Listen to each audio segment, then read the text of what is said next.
In the bustling heart of downtown Austin, Texas, the lobby of Apex Innovations buzzed with the sound of hurried footsteps and ringing phones. Employees rushed past, their minds consumed with deadlines and meetings, hardly noticing the cleaning crew that worked diligently after hours. Among them was a woman named Clara Thompson, clad in a Navy janitor's uniform, her hair tied back in a neat bun. Clara had always blended into background, her presence as unnoticed as the hum of the air conditioning. But one fateful Monday morning, everything changed. As she mopped the lobby floor, her voice rang out, effortlessly switching between Mandarin, Spanish, and French while assisting a lost visitor. The CEO, Michael Harrington, happened to be passing by when he heard her speaking Mandarin with a fluency that stopped him in his tracks. He turned to see Clara, mid-conversation with an older gentleman, her gestures calm and confident. She was directing him toward the elevators, her tone warm and inviting. Michael had seen Clara before, always polite and quiet, but never had he imagined she possessed such remarkable linguistic skills. Intrigued, he stepped closer, listening as she seamlessly transitioned to Spanish to assist a delivery man, and then to French for a vendor nearby. "Excuse me?" Michael interjected, his curiosity piqued. Clara turned, startled but composed. "Yes, sir." "That was Mandarin, right?" he asked, a hint of disbelief in his voice. "Yes, sir. I speak it fluently, along with Spanish, French, Portuguese, German, Arabic, Italian, and Swahili. I also read Latin, but I don't really count that," she replied matter-of-factly. Michael blinked, processing the information. "You're telling me you speak 9 languages?" "Yes, sir," she confirmed, her expression neutral, devoid of pride or arrogance. "May I ask your name?" "Clara Thompson." "Miss Thompson, would you be free for a few minutes?" Her brow furrowed slightly. "Now." "Yes, I'd like to talk to you in my office." Clara hesitated, a reflex born from years of being overlooked, but eventually nodded. As they stepped into the elevator, Clara broke the silence. "I've worked here for 10 years, she said quietly. "Never thought I'd be invited up." Michael smiled faintly. You might be surprised how quickly things can change.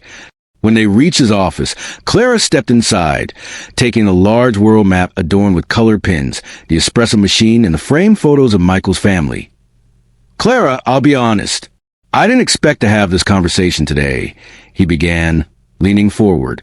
"I just heard you speak 3 languages like it was nothing, and I need to understand how someone like you ends up cleaning floors in this building." For a moment, Clara didn't respond. She glanced out the window, gathering her thoughts. "I was born in San Antonio, Texas. My parents worked hard. My dad was a mechanic, and my mom was a nurse. They pushed education like it was a lifeline. I got a scholarship to University of Texas, majored in linguistics. But then my mom got sick.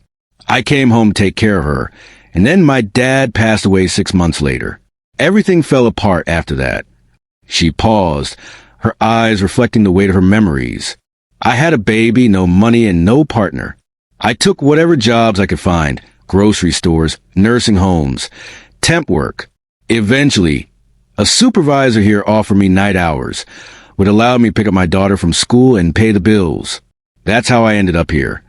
Michael listened intently, the gravity of her story settling in. "But the languages?" he asked. "I didn't stop learning. I borrowed textbooks, listened to recordings, read newspapers in different languages. It's what I do. It's the only thing that makes me feel like I still matter," she explained, her voice steady. "Have you ever thought about doing anything else?" he inquired. "Sometimes," she shrugged. "But it's hard to dream when your rent's due." Silence enveloped them, heavy with unspoken understanding. Michael reached for his notebook, jotting down a few lines. "What are you writing?" Clara asked, curiosity piqued. "Just ideas," he replied. But one idea was already forming in his mind, and it was significant. The conversation lingered with Michael throughout the day, even as he attended meetings and dealt with vendor calls. He couldn't shake the image of Clara, her calm demeanor, and her impressive linguistic abilities. Around 3:45 p.m., he decided to visit the service level of the building. The air was warmer, the walls scuffed from years of use. He found Clara restocking supplies in the janitorial closet. "Mind if I bother you again?" he asked. stepping inside. "You came down here?" she asked, surprised. I couldn't stop thinking about our conversation. "Listen, I have a favor to ask. There's a meeting upstairs with a group from our Madrid office, and our translator canceled last minute. Can you help?" Clara hesitated for only a moment. "Spanish? Yes, I can do that." Minutes later, they entered conference room B. For Spanish executives sat, looking uncomfortable. Clara stepped in, nodded, and began speaking in fluent Spanish. Michael watched as the atmosphere shifted. The executives relaxed, their body language opening up. Clara wasn't just translating. She was creating a bridge, fostering connection. After the meeting, one of the executives turned to Michael. "She's better than anyone we've worked with this year. Where did you find her?" "Right here," he replied, glancing at Clara, who was already tidying up the room. Later, he caught up with her in the hallway. "Have you ever done professional translation before?" he asked. "Just help people out in hospitals and government offices," she said. "No certificate, no time for school. My daughter needed me more." Michael nodded. "And where is she now?" "She's 26, a nurse in Austin, paid for school herself." "Stubborn like her mama." Clara smiled. For a moment, they were just two people sharing a moment of understanding. That night, Michael sat in his car, contemplating the pressure of running a company, the endless discussions about diversity and untapped talent. He realized they had been looking outside for new talent when the goal was right in their backyard. The real question was, what would he do about it? The next morning, Clara's badge beeped at an unusual time. She had just finished cleaning the lobby when her supervisor, Tom, approached her with an unusual expression. "Hey, Clara, Mr. Harrington asked to see you again." "Did I do something wrong?" she asked, confused. Tom shook his head. "He didn't say. Just told me to send you up." As Clara walked through the building, she felt the eyes of her co-workers on her, whispers trailing behind her. When she entered Michael's office, he was standing by the window, looking out at the skyline. "Come in," he said, turning to face her. "I've been thinking," he began, "about talent waste. How many people never get a shot, not because they're not good, but because nobody looks twice?" Clara remained silent, unsure where this was heading. "I want to create a new position," he continued, "one that didn't exist before. A cultural liaison for international affairs. Someone who can speak the languages, understand the cultures, and handle our global touchpoints." Clara's eyes widened. "You're serious?" "Absolutely. You're qualified, probably more than most of our leadership team. You've already proven you can handle it with grace and intelligence." Clara crossed her arms, skepticism creeping in. "But I don't have a college degree." "You have something better. Lived experience, commitment, and fluency in 9 languages. I don't care about a piece of paper."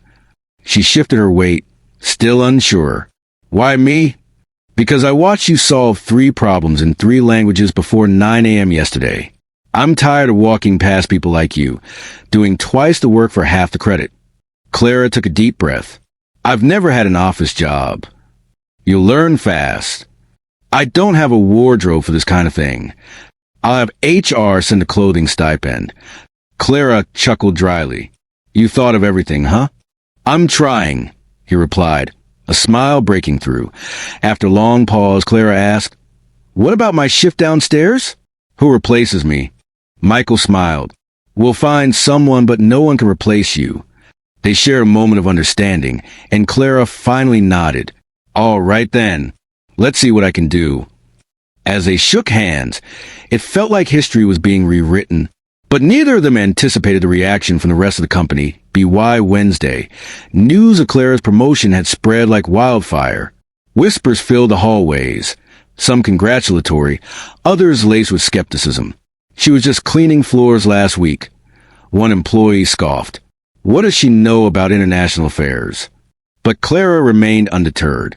She stepped into her new office, modest yet filled with potential. She even asked to keep her janitor uniform, not to wear, but as a reminder of her journey as she settled into her role. She faced challenges head-on. Victor, the head of international operations, was skeptical. "You think you can handle high-level contracts?" he asked, dropping a stack of papers on her desk. I'll need a few hours to review, but yes, Clara replied confidently. That evening, Michael checked in on her. How's day one? He asked. I've had worse, she replied, a hint of determination in her voice. Victor give you a hard time? He doesn't scare me. Michael smiled. Good. There are going to be people who hate this. They'll get over it, Clara said. Her resolve firm as the weeks passed. Clara proved herself time and again. She navigated complex conversations with foreign clients, corrected mistranslations, and built relationships that had been neglected for years. One afternoon, Michael approached her in the break room. I've been hearing good things, he said. Try to ignore the bad ones, Clara replied. You're making waves, he noted. Is that a good thing? She asked. It means you're doing something right, he affirmed by the end of the month. Clara had launched a new initiative called Voices of Change, designed to give employees access to language training and leadership mentoring. It was her brainchild, and it caught fire. Clara was invited to speak at a leadership summit, where she shared her story. I was never just a janitor, she told the audience. I was fluent, capable, and ready, but nobody ever looked long enough to see it. So the next time you pass someone without a title, ask yourself, what are you really missing? The room erupted in applause, and as she left, a young man approached her, tears in his eyes. My mom's a housekeeper, he said, and she speaks 5 languages. Don't ever be ashamed of where you come from, Clara replied, her heart swelling with pride. She walked out of that building taller than ever, not because of the applause or promotion, but because she remained true to herself in the end. Clara Thompson had not only changed her own life, but it opened doors for others, proving that talent knows no boundaries and brilliance can wear a name tag while holding a mop. Never underestimate someone based on their appearance or title. The right person will see your worth. And when they do, don't hesitate to take your seat at the table. Better yet, bring a few more chairs with you.